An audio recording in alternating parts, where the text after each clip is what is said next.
To assemble the beard, you will need to pre-cut your yarn. And I have about 30 strands here. And you'll need one long piece, an extra piece. So what we're going to do is we're going to overhand knot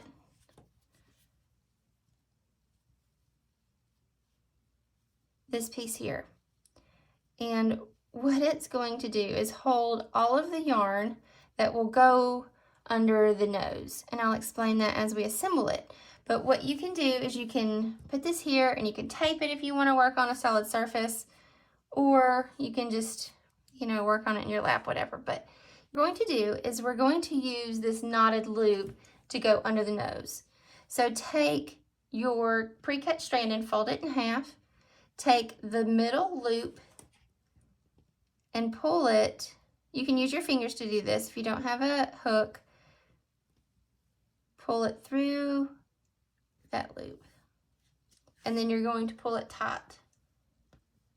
Okay? And we're going to fill this circle or this ring up. So take your pre-cut yarn, again, fold it in half,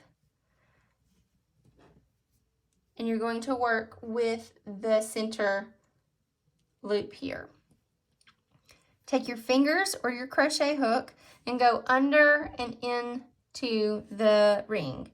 Grab the center loop and pull it out, and then pull your ends through your center loop.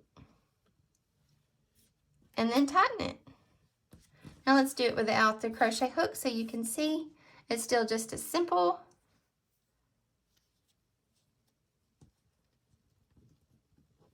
Like that.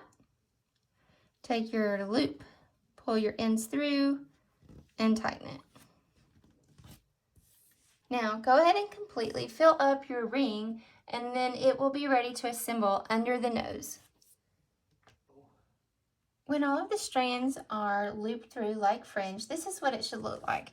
It does not matter if it's trimmed or even at this point, because once we add it under the nose, we're going to cinch it and it will hang off of the gnome. Let's just see if I can show you here. It will hang off of the gnome, and then when we stand them up, then we'll trim it together. So now it's time for the nose.